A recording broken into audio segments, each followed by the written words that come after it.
నమస్తే. లోక్సభ ఎన్నికలు దగ్గర పడుతున్న కొద్దీ పార్టీలలో ఆశావాహుల సంఖ్య వారు పైరవీలు పెరుగుతున్న నేపథ్యంలో ఏ పార్టీ గెలుస్తుందనే ఉత్కంఠ ప్రజల్లో కూడా ఒక పక్కన కనిపిస్తుంది. ఇప్పుడు తాజాగా కాంగ్రెస్ గెలవడంతో కాంగ్రెస్ పార్టీ మళ్ళీ ఎక్కువ సీట్లు గెలుచుకుంటుందనేటువంటి అభిప్రాయంలో కొంతమంది కాంగ్రెస్ పార్టీ నేతలు వ్యక్తం చేస్తుంటే, భారతీయ జనతా పార్టీ నుంచి మోదీ హవా ఉంది. భారతీయ జనతా పార్టీ అర్బన్లో చాలా ఎక్కువ కీలకమైన పాత్ర పోషిస్తుంది కాబట్టి ఎక్కువ సీట్లు వస్తున్న వారు. ఇక బీఆర్ఎస్ అయితే తాము గెలిచిన సీట్ల ఎమ్మెల్యేల దగ్గర ఖచ్చితంగా ఎంపీ సీట్లు మావే అన్నటువంటి అభిప్రాయంలో వారు కూడా ఉన్నారు. రాజయ్య యాదవ్ గారు ఉన్నారు మనతో పాటుగా. నమస్తే అండి రాజయ్య యాదవ్ గారు. రాజయ్య యాదవ్ గారు, ఏ పార్టీకి ఎక్కువ వచ్చే అవకాశం ఉందని మనం విశ్లేషణ చేసుకోవచ్చు? మొత్తం 17 సీట్లలో ఒకటైతే ఎంఐఎంకి వదిలిపెట్టాలి మనం.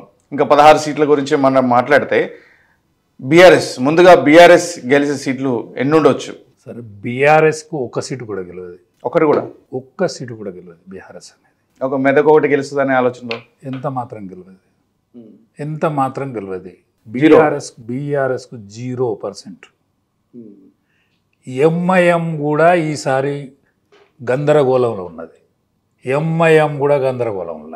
ఫస్ట్ టైం ఎంఐఎం మీద కూడా అటాక్ బీజేపీ జరుగుతుంది. ఎంఐఎం ఓటర్స్ ఎవరైతే ఉన్నారో ఆ ఓటర్స్ లేడీస్ ముఖ్యంగా ఖచ్చితంగా ఈసారి ఎంఐఎంను ఓడిగటానికి తయారు. త్రిబుల్ తలాక్ పనిచేసింది. అనేక ముస్లింలకు ఉండేటువంటి ఇబ్బందుల విషయంలో భారతీయ జనతా పార్టీ ఖచ్చితంగా ఓటేసేటువంటి ఆలోచన చేస్తూ ఉన్నారు. ప్రపంచం విస్తుపోతుంది. ఇక్కడి ముస్లింలు కూడా ఆలోచనలో పడ్డరు. ముస్లిం దేశాలు కూడా నరేంద్ర మోడీ గారిని హక్కున చేర్చుకుంటా ఉన్నాయి. కానీ ఓటు వేసేసరికి వేస్తారా అని అంటే, ఓటు వేసే కాడికి ఇప్పుడు జనం వచ్చింది. ఎందుకు వచ్చిందంటే యువతరం లేచింది. ఇప్పుడు మా తరం వేరు, యువతరం వేరు కదా. కరెక్టే మీరు చెప్తుంది. ఎంఐఎం దగ్గర ఓల్డ్ సిటీలో చాలా క్లియర్ డివిజన్ ఉంటుంది. అటు ముస్లిం హిందూ అనేటువంటి డివిజన్ ఉంటుంది. అనే దగ్గర వారు మీకు ఓటు వేస్తారనుకోవడం ఎక్కువ ఆశిస్తున్నట్టేమో. ఎక్కువ ఆశించుంటే కూడా తప్పులేదు కదా ఇప్పుడు. ఎందుకంటే యువతరం మా తరం కదా అంటున్నా. మా తరం కాదు కదా యువతరంలో కూడా విప్లవాత్మకమైన మార్పులు ఉన్నాయి. యావత్ దేశంలో ఈ మార్పు ఉన్నది. ఇక్కడ ఒక పాత బస్తీలో కాదు, యావత్ భారతదేశంలో మార్పు ఉన్నది. ఆ మార్పులో ఒక భాగంగా ఇవాళ పాత బస్తీని కూడా మేము ఊహించుకుంటున్నాం.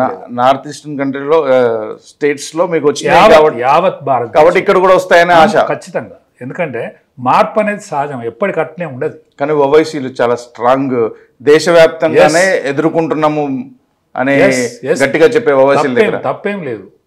ఇవాళ ఆనాడు చరిత్రలో కూడా గట్టిగా ఉండేటువంటి రావణాసురుని ఎదుర్కొన్నాడు రాముడు. గట్టిగా ఉండేటువంటి అనేక మంది జరాసంధులు లాంటి బలమైనటువంటి రాక్షస గణాలను కూడా ఎదుర్కొన్నది కన్నడ దేవలోకం. మీరు చూసే ఉంటారు రాజా వారు ఒక్కొక్క స్పీచ్ వారిని ఎంతగా ఉత్ప్రేరితం చేస్తుందో. నిజాలు వేరు, అబద్ధాలు వేరు కదా. నిజంకు ఉండేటువంటి బలం వేరు, అబద్ధానికి ఉండే బలం వేరు కదా. అబద్ధం చాన్నాళ్ళు జయించదు కదా, నిజమే జయిస్తుంది కదా. ఉత్ప్రేరకరంగా మాట్లాడే మాట వాస్తవం. ఆయన ఉద్రిక్తతోటేనే ఇన్నాళ్ళు పొయ్యి రాజేసిండు కదా. ఆ పొయ్యికి కూడా ఆ పదాలు వాడొద్దని నేను వాడుతున్నా. ఆ పొయ్యి రాజేసిన రోజు, పొయ్యి చల్లారే రోజు కూడా ఒకటి వస్తుంది కదా తప్పకుండా. చరిత్ర ఎవరిను క్షమించదు, ఎవరిని ఎప్పటికి పర్మనెంట్ ఉంచదు. ఎంఐఎం పొయ్యి కూడా చల్లారుస్తారు, ఖచ్చితంగా చల్లారుతుంది. అది బీజేపీతో మాత్రమే చల్లారుతుంది. ఇవాళ బీజేపీతో మాత్రమే చల్లారుతుంది. ఖచ్చితంగా ఈ తెలంగాణ ప్రాంతంలో కాంగ్రెస్, టీఆర్ఎస్, అది బీఆర్ఎస్ మొత్తం స్మాష్ అయ్యే రోజు వచ్చింది. ఈ నెక్స్ట్ ఇప్పుడు వచ్చే పార్లమెంట్ ఎన్నికలలో వీళ్ళ ఊకదంపుడు ఉపన్యాసాలకు కానీ, వీళ్ళ ఉత్తుత్త సప్పులకు కానీ, లేక వీళ్ళ దగ్గర ఉన్న డబ్బులు ఖర్చు పెడితే ఇంటరని కానీ ఈ ఆశ వదులుకోవాల్సిన అవసరం ఏర్పడ్డది. ఆ టైం వచ్చింది. అంటే మొన్నంటే కేసీఆర్ మీద కోపంతో కాంగ్రెస్ ఓట్లు వేశారనుకుందాం. ఇప్పుడు పార్లమెంట్ ఎలక్షన్స్కి వచ్చేసరికి ఏ ఉద్దేశంతో ఒక్క సీటు కూడా రాదు అని చెప్తున్నారు. మీరు కూడా చాలా కోపంతో ఉన్నారా కేసీఆర్? ఎంత మాత్రం కాదు. నా కోపం ఉంటే మాత్రం నా కోపం ఉంటే ఆయన ఓడిపోతాడా? ఆయన తప్పుంటే ఓడిపోతాడు. కానీ ఆయన నా కోపంతో ఓడిపోతుగా. ప్రజల గురించి ప్రజలు ఆయన వద్దనుకున్నారు. ఆయనను వద్దనుకున్నారు. అప్పుడు కారు 16 సారు కేంద్రంలో చక్రం తిప్పుతాడంటే నమ్మిండ్రు. ఇక్కడనే చక్రం తిప్పట్లేదు, అక్కడేం చక్రం తిప్పుతాడినా? అక్కడేమో ఆశపాడైందని, ఏం చేస్తాడని అక్కడికి పోయి ఏం చేస్తాడని. అందుకనే ఆయనకు ఒక్క సీటు రాదు కాక రాదు. మీరు ఇన్ఛార్జిగా ఉన్న మెదక్ జిల్లా మీద వారు ఆశ పెట్టుకున్నారు, మెదక్ పార్లమెంట్ కాన్స్టిట్యున్సీ మీద. అందులో ఒకటి హరీష్ రావు సిద్దిపేటలో ఉన్నారని, గజ్వేల్ సొంత నియోజకవర్గం అని, పక్కన ఉన్న దుబ్బాకలో ఓట్లు వస్తాయని, ఇట్లా 4-5 నియోజకవర్గాల్లో చాలా అంటే ఎక్కువ ఒక్కొక్క నియోజకవర్గంలో 50,000, 60,000 లక్ష మెజారిటీ కూడా వస్తుంది. అందుకనే మాకు మెదక్ గెలుస్తామనే కదా వాళ్ళు చెప్పేది. కేసీఆర్ని పోటీ చేయమనండి. కేసీఆర్ని గెలిచే పరిస్థితి ఉంటే ఆయన ఎందుకు పోటీ చేస్తలేడు? ఇప్పుడు కేసీఆర్ కుటుంబం నుంచి కానీ కేసీఆర్ నుంచి కానీ పోటీ చేయడానికి వాళ్ళు ఎంతమంది ఆడతాను. వేరే వానికి ఎట్ట ధైర్యం అవుతుంది? ఓటేస్తోనికి ఎట్ట ధైర్యం అవుతుంది? అందుకనే బీఆర్ఎస్ అనేది ఇంకా దాన్ని చరిత్ర మెల్లమెల్లగా ఇవాళ పార్లమెంట్ ఎన్నికలతో దాని పని అయిపోతుంది. బీఆర్ఎస్ క్యాండిడేట్ ఉండకూడదు, బీఆర్ఎస్ ముఖ్యమంత్రిని చూడకూడదు, అన్యోకనే ఆయన గెలిచే సవాల్ లేదు, గెలవకుండా ఉండాలంటే కాంగ్రెస్ పార్టీ దిక్కని ఎంకులాడుకొని కాంగ్రెస్ పార్టీని 10 ఏళ్ళు ఎక్కడనో ఉన్నటువంటి కాంగ్రెస్ పార్టీని ఎంకులాడుకొని లేపింది ప్రజానీకం. వాళ్ళు కూడా ఏదో ప్రయత్నం చేస్తున్నారు. నేను కేసీఆర్ బర్త్డేకి జాతిపిత అనే అడ్వర్టైజ్మెంట్ చేసుకునేది ప్రయత్నం చేసిరు కదా వాళ్ళు కూడా, మళ్ళీ పార్టీ ఉంది అని చెప్పుకునే ప్రయత్నం. ఇప్పుడు బూదులిసి అవుతుంది, మన తులసి అవుతుంది. బూదులిసిని కూడా తులసి చేయాలనుకుంటే అంత ఈజీ కాదు. సేమ్ తులసాకుతోనే ఉంటుంది బూదులిసి. బూదులిసికును తులసికి తేడా ఉంటుంది ఆకుల, కానీ వాసనల తేడా ఉంటుంది, గుణముల తేడా ఉంటుంది. తులసాకుండే లక్షణముల తేడా ఉంటుంది, తులసికుండేటువంటి వాల్యూస్ వేరు. తులసిని ఆఖరి ప్రాణం పోయే ముందట కూడా తులసాకు తీర్థంతో ప్రాణం పోతుంది. బూదులిసి వాడరే. కేసీఆర్ బూదులిసి అంటారు. బూదులిసి చెట్టు ఒకప్పుడు తులసి చెట్టే, కానీ ఆ తులసి చెట్టు దాన్ని బూదులిసి చేసుకున్నాడు ఆయనే. ఇంకున్నాయి కదా చాలా. రేపు పొద్దున మళ్ళీ గ్రామ పంచాయతీ ఎలక్షన్స్, స్థానిక సంస్థల ఎలక్షన్స్ మర్చిపోండి. కేసీఆర్ని మర్చిపోండి. కేసీఆర్ని కానీ టీఆర్ఎస్ని కానీ అది బీఆర్ఎస్ కానీ ఇవ్వాలని మర్చిపోండి. మర్చిపోయే రోజు వచ్చింది. చరిత్ర ఎవరినైనా ఎత్తుకునే రోజు ఉంటుంది, తప్పకుండా ఎత్తుకునే రోజు ఉంటుంది, మర్చిపోయే రోజు కూడా ఉంటుంది. అంటే వాళ్ళ నడవడిక మీద ఈ మరుపులు ఉంటాయి, గెలుపులు ఉంటాయి. ఇవాళ ఒరిస్సా ముఖ్యమంత్రి ఉన్నాడు, ఆయన మర్చిపోతలేరే. అదే అట్లనే ఇప్పుడు నరేంద్ర మోదీ 2వ తర్వాత 3వసారి మళ్ళీ గెలుస్తారని దేశవ్యాప్తంగా కనిపిస్తుంది. ఎందుకు ఆ వాతావరణం ఎందుకు నిర్మాణమైంది? ఆయన ఎవరికన్నా బదిలాడిండా, ఈయనవతగా ఉపాయం చేసిండా, ఈయనవతగా ఏమన్నా చేసిండా? ఏం చేయలేదు కదా, అదనంగా ఏం చేయలేదు. ప్రజలకు మంచి చేసిండు తప్ప అదనంగా ఏం చేయలేదు కదా.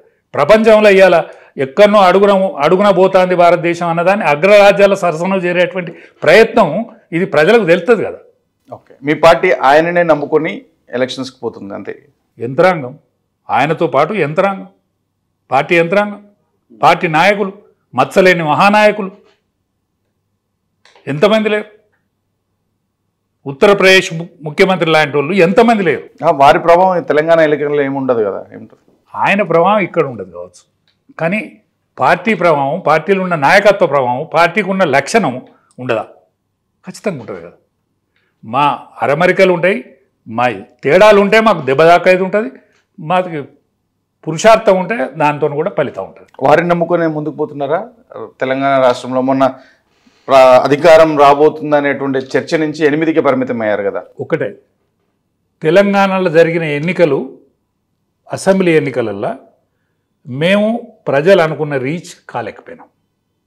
ప్రజలు ఏదైతే మమ్మల్ని ఊహించుకున్నారో, ఊహించుకోవాలని మేము అనుకున్నామో వాళ్ళు ఊహించుకున్నారు, మంచిగా వాళ్ళు ఊహించుకున్నారు. ఎందుకంటే కేసీఆర్ని ఓడాలంటే ఇప్పుడు బీజేపీ తరుణం కాదు, ఇప్పుడున్న కరెక్ట్ బీజేపీని మనకు కాదు. అందుకనే కాంగ్రెస్ పార్టీ ఇప్పుడు వాడుకోవాలి, కాంగ్రెస్ పార్టీని గెలిపిస్తేనే కేసీఆర్ ఓడిపోతాడనే దాంట్లో కేసీఆర్ మీద ఉండే దేశాన్నే కాంగ్రెస్ పార్టీ ఇష్టం ఉన్నా ఇష్టం లేకున్నా ఉన్నటువంటి ఆ విషయాన్ని వాళ్ళు తలుసుకొని కాంగ్రెస్ పార్టీ కొట్టేశారు. అంతే తప్ప అక్కడ కాంగ్రెస్ చరిష్మా ఏం లేదా? కాంగ్రెస్ క్యాండిడేట్ దొరకలే. MLA Congress party candidate MLA దొరకలే. కారణం ఏమైనా కావచ్చు, వాళ్ళ కారణాలు అనేకం ఉండొచ్చు. ఫైనాన్స్ ప్రభావమే కావచ్చు, నేను బోతగెళ్తానని అనుకోవచ్చు, నేను ఎక్కడికి పోవాలి ఏడికి పోవాలనేది తెలియకుండా అక్కడ కూడా ఒంటి చేత్తో గెలిపించినాం అనే నాయకులు కూడా ఉన్నారు. అది భ్రమపడతారు. భ్రమపడుకుంటే తప్పలేదు. ఎందుకంటే విజయానికి 1000 మంది భర్తలు, అపజయం అనాథ. అపజయం అనేది అనాథ, విజయానికి 1000 మంది భర్తలు. ఆ నాయకులు ఉంటుండొచ్చు, ఏ ఒక్కరిని చరిష్మా అయితే మొన్న పనిచేయలే. ఏ ఒక్కరిని చరిష్మా? రేవంత్ రెడ్డి చరిష్మా. రేవంత్ రెడ్డి ఉపాయశాలి, ముఖ్యమంత్రికి కావలసినటువంటి పావులను కలపగలిగింది అంతే. ముఖ్యమంత్రికి ఎట్లయితే కావాలనో దాన్ని ఎవరిని పట్టుకుంటే ఏడవుతుంది, ఏం పట్టుకుంటే ఏమవుతుంది, ఇవన్నీ చేయగలిగిండు ఆయన. కానీ ఆయన చరిస్మా పనిచేస్తుందని కానీ, లేకపోతే ఆయన గొంతు కానీ, లేకపోతే వంతు కానీ ఏం లేదు దీంట్లో. ఆయన గొంతు లేదు, వంతు లేదు. రైట్. మన బీజేపీకి దేశవ్యాప్తంగా వచ్చేటువంటి ప్రభావం, దేశమే కాదు ప్రపంచమే తొంగి చూస్తుంది. కానీ 2 జిల్లాల్లో మీ ప్రభావం ఏముండదు. నల్గొండ, ఖమ్మం జిల్లాల్లో పార్లమెంట్ ఎన్నికల్లో మళ్ళీ కూడా ఒకటి కూడా వచ్చే అవకాశం లేదు అంటున్నారు. ఖచ్చితంగా నల్గొండలో భువనగిరి మీద మా ప్రభావం ఉంటుంది తప్పకుండా. నల్గొండలో భువనగిరిలో మేము ఖచ్చితంగా నల్గొండలో మా రేస్ పెరిగింది. అది విజయదేశం పోద్దా, అక్కడనే అవుతుందా, ఇంకా అసలు పెరుగుతుందా తెలియదు. ఖమ్మంలో మేము భద్రాచలం మంచిగా, మేము ఇది మహబాద్ మంచిగానే ఉన్నాం. ఖమ్మం మేము పోరాడతాం. అయితే మీరు ఇంతకుముందు అన్నారు రేవంత్ రెడ్డి ఉపాయశాలి అని. ఆ ఉపాయంతోనే మిగతా జిల్లా అన్నింటిలో కూడా పార్లమెంట్ ఎన్నికల్లో కూడా ముందుకు తీసుకొచ్చే ప్రయత్నం చేయలేరంట. ఆయన అంతటా లేడే.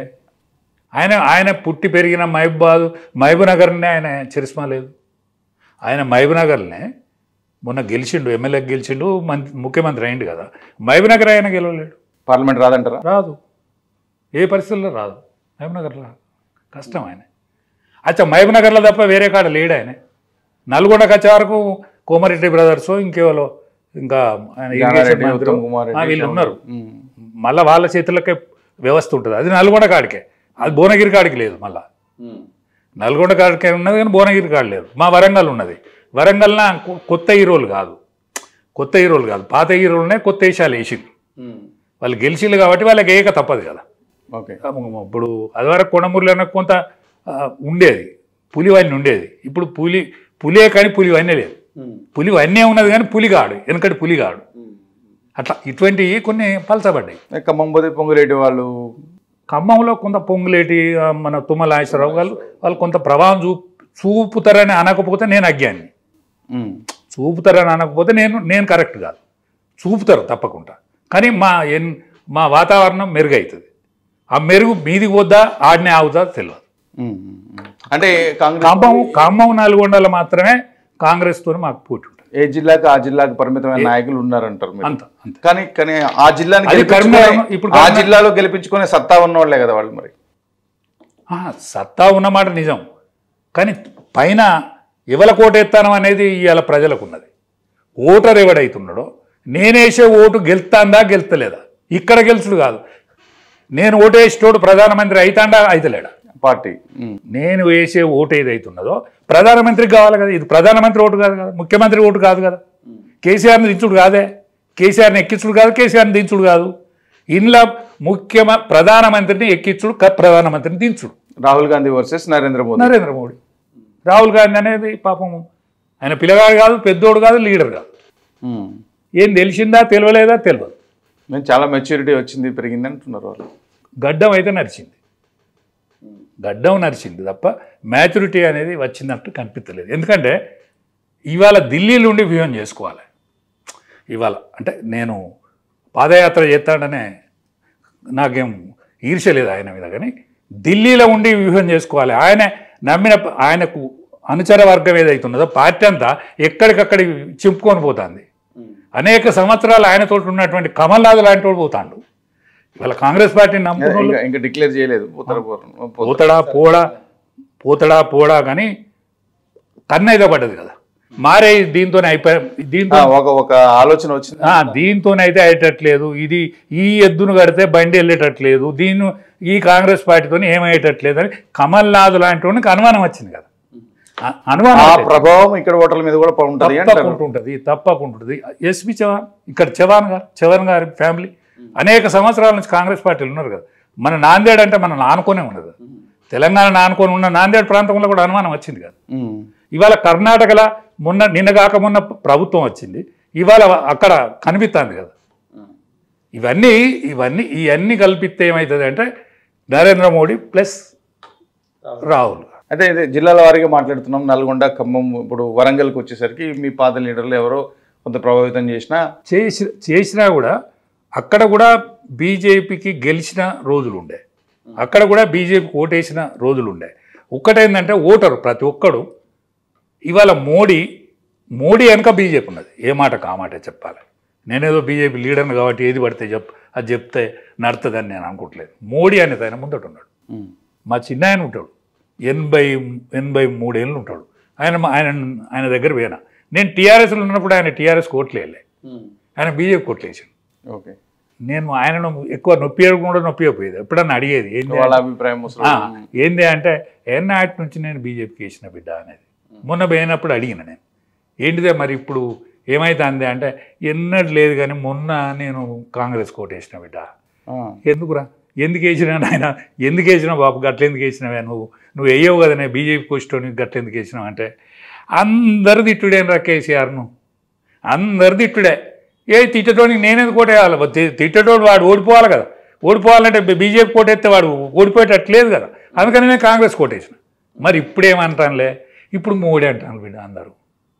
మొన్న ఏదో గాయ వచ్చింది చూడు, గాయ అంటే ఇది మన కరోనా, మొన్న గాయ వచ్చింది చూడు, ఆ గాయని దక్కించిందే ఆయనట. ఇక్కడనే కాదు, ప్రపంచానికి కూడా మందులు పంపిండట అనుకుంటాను. బాబు కూడా చెప్తున్నా, బాబు ఆయనకు చదువు రాదు, ఏమి రాదు. ఆ గాయని కాపాడింది ఆయనట. ఆయన కాదు, ప్రపంచానికే మందులు పంపిండట. అంటే వాళ్ళ స్థాయి వరకు అంటే బీజేపీ వాళ్ళు సక్సెస్ అయినట్టు. బీజేపీ కంటే మొట్టమాలు వానికి తెలిసింది. ఇవాళ ఓటరు మన దగ్గర ప్రభావితమైండు. తెలంగాణ ఓటరు అని తోడు నక్సల్ బరి ఉద్యమం కాంచెలు ప్రభావితం అవుకుంటూ వస్తాడు. ఇక్కడ ఉద్యమాలు అనేకం నడిచిన కారణంగా తెలంగాణ ప్రజానికం, పల్లె ప్రజానికం ఒక్కొక్కరు ఇవాళ 10 సంవత్సరాలు ఎక్కడో పోయిన కాంగ్రెస్ పార్టీని ఎంకులాడుకొని తీసుకొని చైతన్యంలో ముందుంటామని చైతన్యంలో మనం ముందు ఫ్రంట్ కోర్లు ఉన్నాం. ఆదిలాబాద్ జిల్లాకు వద్దాం. ఆదిలాబాద్ విన వాళ్ళు ఆశ పెట్టుకుంటే తప్పు. ఆదిలాబాద్ ఇదివరకే బీజేపీ పరమైంది, నిజామాబాద్ ఇదివరకే బీజేపీ పరమైంది. ఆడ పోటీ చేసేటోడు కూడా అలా కనిపించని లేరు. కానీ ఉన్న నాయకుల మీద కొంత వ్యతిరేకత ఉన్నట్టుంది. ఈ ప్రభావంలో కొంత ఉండొచ్చు. నేను వ్యతిరేకత లేదని అన్నా, కానీ దేశం మొత్తం మీద వచ్చిన గాయాల క్షమిస్తారు కొంచెం. ఎందుకంటే మన దగ్గర 2 విషయాలు ఉన్నాయి. ఇప్పుడు కేసీఆర్ను కూడా క్షమించరు. మన కుక్క మన కాలు గరిచిందిరా అని ఒకసారి క్షమిస్తారు. మన దగ్గర ఏమైనా చిన్నదో పొద్దు ఏమో, కానీ ఇంకా మనం ఓటు చెల్లకుండా అవుతుందా? ఓటు చెల్లకుండా చేసుకోవద్దు కదా, ఓటు చెల్లేటట్టు చేసుకోవాలి. మన ప్రధానమంత్రి గెలవాలంటే మనం అటే బీజేపీకి ఓటేయాలనేటువంటి ఆలోచన చేస్తారు ఈసారి జనం. ఓకే, జైరాబాద్ అంటే పక్కన ఉందని మీరు ఇంతకుముందు చెప్పారు, ఖచ్చితంగా అటువైపు ఉందని. కానీ అక్కడ కూడా కాంగ్రెస్ ప్రభావం కొంచెం ఎక్కువనే ఉందని. ఉండొచ్చు. మెదక్లో అయితే కేసీఆర్ అదొక్కటే, కేసీఆర్ అది కూడా లేదని మీరు అంటే. నేను ఇప్పటికీ ఛాలెంజ్ చెప్తాను, కేసీఆర్ను పోటీ చేయను, మా రఘునందన్కి ఇస్తారా ఇంకెవరికి ఇస్తారా, మా రఘునందన్కి వెళ్తాడు. కేసీఆర్ పోటీ చేసినా రఘునందన్కి వెళ్తాడు, హీరోగా గెలుతాడు. నేను ఖచ్చితంగా చెప్పగలను. ఎందుకంటే నేను మెదక్ జిల్లా ఇన్ఛార్జ్, రఘునందన్ జిల్లా ప్రెసిడెంట్. మేము ఇద్దరం కలిసిన జోడి, ఇవాళ కూడా కలిసిన జోడే, రేపు ఎన్నికలలో కూడా నేను అక్కడనే ఉంటా. నా డైరెక్షన్ రఘునందన్ పోటీ చేసేది. మీ పాత అనుభవం పనికొస్తుంది ఖచ్చితంగా. హైదరాబాద్ సిటీకి వస్తే మొత్తం కూడా ఇక్కడ గ్రేటర్ పరిధిలో మొత్తం బీఆర్ఎస్ గెలిచి ఉన్నారని. మొత్తం గెలిచిండ్రు, కానీ వాళ్ళ కాడికి గెలిపించారు, వీళ్ళ కాడికి మాత్రం మొత్తం ఈసారి ఖచ్చితంగా బీజేపీ గెలుతుంది. మల్కాజ్గిరి అయితే సమస్య లేదు. మల్కాజ్గిరి గెలిపైతే నల్లేరు మీద నడకే. దేశం మొత్తం మీద అత్యధిక జనాభా కలిగిన కాన్స్టిట్యున్సీ ఏదైతున్నదో మల్కాజ్గిరి ఖచ్చితంగా గెలిచి తీరుతుంది బీజేపీ. కానీ రేవంత్ రెడ్డి సొంత నియోజకవర్గం, ఆయనకు అదివరకు సొంతం కాదు, ఇది ఆయనకు అదివరకు సొంతం కాదు, ఆయనది మహబూబ్నగర్ సొంతం, మహబూబ్నగర్ కాన్స్టిట్యున్సీల సొంతం. ఆయన అదివరకు మహబూబ్నగర్ కాదు, ఇది కాదు. ఎందుకంటే ఇది ప్రభావితమైన ప్రాంతం, అన్నిటికంటే ఇది ప్రభావితమైన ప్రాంతం. అదే కూడా భయం, అన్ని ప్రాంతాల ప్రజలు ఉంటారు, ఎటు ఓటేస్తారో తెలియకుండా ఉంటారనే కదా. ఖచ్చితంగా మాత్రం ఖచ్చితంగా వాళ్ళ ఓటు ఓడిపోయేందుకు ఎవ్వరు కూడా ఆలోచించరు. తన ఓటు గెలవాలనే ఆలోచన ఉంటారు. తను వేసిన ఓటు ఏదైతున్నదో నాయకుని గెలిపేయాలి, పైన ప్రధానమంత్రిని గెలిపేయాలి, దానికోసం వేస్తారు ఈ ఓటు. కానీ పోటీ మీ మధ్యనే ఎక్కువ పోటీ ఉంది మల్కాజ్గిరి విషయానికి వచ్చేసరికి. ఇంటర్నల్ కాంపిటీషన్ తప్పనిసరి ఉంటుంది. ఆ కాంపిటీషన్లో మీరు ఏమైనా చేసుకో ఏం కాదు. మాతో ప్రభావం ఓటర్ కాడ ప్రభావితం చేసే ఏ లీడర్ ఉండడు. ఎవరైనా పెద్ద లీడర్ అయితే కావచ్చు, కానీ ఓటర్ను ప్రభావితం చేసే లీడర్ ఉండడు. ఓటర్ కాడికి వచ్చేవాడు ఓటర్ సొంతం, లీడర్ కాసేపు కనిపిస్తాడు కావచ్చు. అది ఎన్నికల అనౌన్స్మెంటు, ఎన్నికల క్యాండిడేట్ అనౌన్స్మెంట్ దానిక ఇది కనిపిస్తుంది. కాకపోతే మళ్ళీ డబ్బులున్న నాయకులను తీసుకొచ్చి కాంగ్రెస్ వైపు నుంచి పోటీ చేసే అవకాశాలు ఉన్నాయని చెప్తున్నారు. డబ్బులు బీఆర్ఎస్ నుంచో ఇంకొక నుంచో పెద్ద డబ్బులు ఖచ్చితంగా టీఆర్ఎస్కు ఇప్పటికీ పార్లమెంట్ ఎన్నికల దానిక డబ్బుల ప్రభావం ఉంటుంది. వాళ్ళ దగ్గర డబ్బులు ఉన్న కాడికి పెడతారు. కానీ ఓసారి కేసీఆర్ ఏమో ఎందుకు కాలబెడతారా ఉన్న పైసలు కూడా పోతే ఏమవుతాయనే ఆయన సునిశ్చిత పరిశీలకుడు, ఏ మాట కాటను ఆయన వద్దంటాడా? ఆయన వద్దంటే ఎందుకు ఆ పైసలు నాశనం అయిపోతాయి ఎందుకు అనేటువంటి బాపతు. ఎందుకు పైసలు పెడతారు, ఇది పోతుంది అది పోతుంది ఉన్నది పోతుంది ఉంచుకున్న పోతుంది అనే అటువంటి బాపతు. కానీ వీళ్ళ దగ్గర కాంగ్రెస్ వాళ్ళు పైసలు ఇప్పుడే పెడతారని నేను అనుకుంటలేను, కానీ వాళ్ళ ఆశ కూడా గిదే. కానీ వాళ్ళు ఇప్పుడు రాహుల్ గాంధీ ముఖ్యమంత్రిని చేసిండు రేవంత్ రెడ్డిని, ఆయనకైతే ఖచ్చితంగా గిఫ్ట్ ఇవ్వాలి, ఇక్కడ నుంచి రిటర్న్ గిఫ్ట్లు అంటారు కదా, అట్లాంటివి ఇవ్వాలని అనుకుంటారు. ఇప్పుడు రిటర్న్ గిఫ్ట్ ఈయన ఇస్తాడా, ఈయన ఇవ్వాలని వద్దనుకుంటాడా? ఎవరైనా ముఖ్యమంత్రి అయ్యిండు ఈయన రిటర్న్ గిఫ్ట్ ఇవ్వాలని అనుకోడా, కానీ ఈయన చేతులు ఉంటుందా అని ఎవ్వరి చేతులు ఉండదు కదా ఇది. ఎందుకంటే ఓటర్ అనేది ఓటు వేసేటోడు వాడు ఎవ్వరికి అంతు చిక్కడు కదా. మన దగ్గర ఓటర్ అయితే అసలే చిక్కడు కదా. మనం అనేక ఎన్నికలు చూసుకుంటూ వస్తాను. ఓటర్ నాడి ఎలక్షన్ ముందు రోజు కూడా పట్టుకోలేని పరిస్థితికి వచ్చిన అట్లా ఉంటుంది అట్లా. కానీ ఇవాళ దేశం మొత్తం మీద కూడా ఒక వాతావరణం అయితే నిర్మాణం అయింది. దేశం మొత్తం మీద కూడా ఒక వాతావరణం అయితే నిర్మాణం అయింది. అచ్చా ఎన్నడూ నిర్మాణం కానీ తమిళనాడే కదలిక కనిపిస్తుంది. మీ అన్నమలై కొద్దిగా అడావుడి చేస్తాను. అయితే ఒక అంశం, నిన్న ప్రధానమంత్రి కూడా దక్షిణ భారతదేశం గురించి స్పెషల్గా మాట్లాడాల్సిన పరిస్థితి వచ్చింది. కర్ణాటకలో కొంతమంది మాకు సపరేట్ దేశం కావాలి దక్షిణ భారతదేశానికి అడిగి వచ్చేది. ఈ చాలా సంవత్సరాలుగా ఈ జాతీయ భావాలతో ఉన్న మీరేమంటారు? అంటే రాష్ట్రం విడిపోవడంలో పనిచేసిన మీరు సగభాగం దేశం విడిపోవాలని. చిన్న రాష్ట్రాలు పరిపాలనా సౌలభ్యానికి అనుకూలం అనేటువంటి మాట మాట్లాడిందే బీజేపీ. రాష్ట్రం విడిపోయినంత మాత్రాన దేశం సపరేట్ దేశం కాదు. తమిళనాడులో మాత్రమే ఇట్లాంటి ఆలోచన మొదటి నుంచి ఉన్నది. ఇప్పుడు కర్ణాటక కూడా వస్తుంది. అంటే వాళ్ళు ఇప్పుడు గెలిచింది సరిపోదని, మొన్న కాంగ్రెస్ పార్టీగా గెలిచింది కదా, ఆ గెలిచిన గెలుపు ఓటమిగా మారేటట్టు ఉన్నదని వాళ్ళు ఒక కొత్త నినాదం ఎత్తుకుంటారు. ఆ కొత్త నినాదం ప్రమాదకరమైన, అది ప్రమాదకరమైందే కానీ అది పారదు. ఎందుకంటే ఇయ్యాడ కాదు ఇది, రావణుడి యుద్ధం కాంచెల్లి కూడా తమిళనాడులో ఉన్నది ఈ మార్గం. రావణుని కాలం నుంచి కూడా ఉన్నది, ఇయ్యాడిది కాదు. అనేక సంవత్సరాల నుంచి పేరుకపోయిన ఆలోచన. అదే దానికి తోడు 1-2 యాడ్ అవుతుంటే ఎంత కష్టం కదా. కానీ ప్రభావితం కాదు, జనం ప్రభావితం. కానీ వాస్తవం అయితే దక్షిణాది లీడర్లకు ఎన్టీఆర్ దగ్గర నుంచి చూస్తున్నాం మనం, సరైన గౌరవం ఇవ్వరు అనేది కదా, అవకాశం ఇవ్వరు, రాజకీయ ప్రాతినిధ్యం సరిగా ఇవ్వరు. అరే వెంకయ్య, అదే బీజేపీ కానీ కాంగ్రెస్ కానీ ఎవరైనా, ఎందుకు వెంకయ్యనాయుడు ఎంత దూరం పోయిండు, కేంద్ర మంత్రి కావాల్సిన ఎంత దూరం పోయిండు ఆయన. అరే ఉపరాష్ట్రపతి అయిండు, అంత దూరం తీసుకుపోయిండు కదా. సర్వేపల్లి రాధాకృష్ణ అయిండు, ఆయన దక్షిణాది కదా. ఇవాళ మన అబ్దుల్ కలాం అయిండు, ఆయన ఎక్కడైనా తమిళనాడు ఆయన కదా. ఇవన్నీ ఈ పోస్టులు మీరు చెప్పిన పోస్టులు అన్నీ కూడా ప్రభావితం. అంటే మీన్స్ నేనేమంటానంటే, ఒక పివి నరసింహరావు తర్వాత ఇప్పుడు పివి నరసింహరావు ప్రధానమంత్రి అయిండు. ఇంకోటి ఏంటంటే 60 బస్తాలు 50 బస్తాలు పండేటువంటి ఆ ఏరియాకే అవకాశం ఎప్పుడైనా వస్తుంది. ఫలితం ఎప్పుడైనా ఫలితం అట్లనే వస్తుంది. ఆ కోణంలోనే చూసే వీళ్ళు మాది సపరేట్, తక్కువ ఉన్న వాళ్ళం తక్కువనే ఉంటాం అనే కాడికి వచ్చిందంటే ఇబ్బంది కదా. తక్కువ ఉన్నా సరే ప్రాతినిధ్యం కల్పించాల్సిన అవసరం ఉందా లేదా? ఇప్పుడు దేశం విడిపోతాడు అనేది ఎవడు ఒప్పుకోడు, దేశం విడిపోయేటువంటి సవాల్ ఉందా? దానికి ఎవరు కూడా, అంటే మాలాంటి వాళ్ళు కూడా ఎవరు కూడా ఒప్పుకోరు. ఆ నాయకుల చర్చను మీ ముందు తీసుకొస్తున్నాం అంతే. సరే, నాయకుల చర్చ ఉంటుంది ఎప్పటికైనా, మంచి చెడు చర్చ ఎప్పటి జరుగుతుంది. ఇది సమాజంలో ఈ చర్చ ఎప్పటికి ఉంటుంది. ఆ చర్చ మొత్తం కాదు, ఆ చరిత్ర నిర్మాణం చేయదు. ఆ చరిత్ర నిర్మాణం చేయదు. చరిత్ర వేరు, చర్చ వేరు. రైట్. మోదీ గారి హవాతోనే మీరు ఖచ్చితంగా రామ మందిరం ఏమైనా పనిచేస్తుందా? ఖచ్చితంగా. ఇప్పుడు నేను రామ మందిర పోరాటంలో ఉన్నోన్ని నేను, కానీ రాముని యొక్క చరిస్మా, రాముని యొక్క ఆలోచన విధానం, రాముని దైవంగా కొలిచే విధానం ఇంత దూరంగా ఉంటుందని నేను అనుకోలేదు. ఇదివరకు ఇంత దూరంగా ఉంటుందని నిజంగా నేను అనుకోలేదు. ఇప్పుడు ముఖ్యంగా స్త్రీ ఓటర్ల మీద విపరీతమైన ప్రభావం ఉన్నది. అక్షంతలు పెట్టిన ఇంటింటికి ప్రతి ఓటరు కూడా, ప్రతి ఇల్లు కూడా ప్రభావితం అయి ఉన్నది.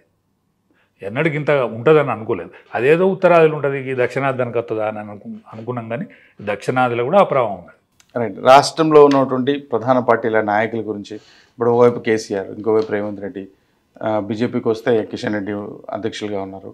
అంటే ఎవరి ప్రభావం ఎంత ఉంటుంది? ఒకటే, వాళ్ళకు ఒక్కొక్క నాయకుడే ఉన్నాడు, కానీ బీజేపీలో మాత్రం అనేక మంది నాయకులు ఉన్నారు.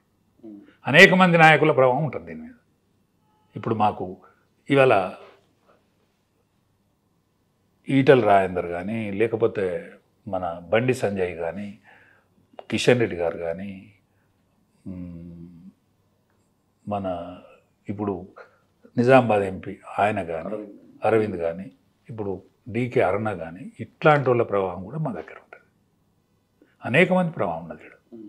బీజేపీలో అనేక మంది ప్రభావం ఉన్నది. దీనికి మోడీ ఆశీర్వాదం ఉన్నది, మోడీ యొక్క చరిస్మా ఉన్నది దీనికి తోడు. ఓకే, కేసీఆర్ ప్రభావం ఏముండదంటారా ఎన్నికల్లో? కేసీఆర్ ప్రభావం పాపం నథింగే. నేను బాధపడుకుంటాను సుమా, ఆయనను ఏలాం చేసుకుంటాను నేను బాధపడుకుంటాను.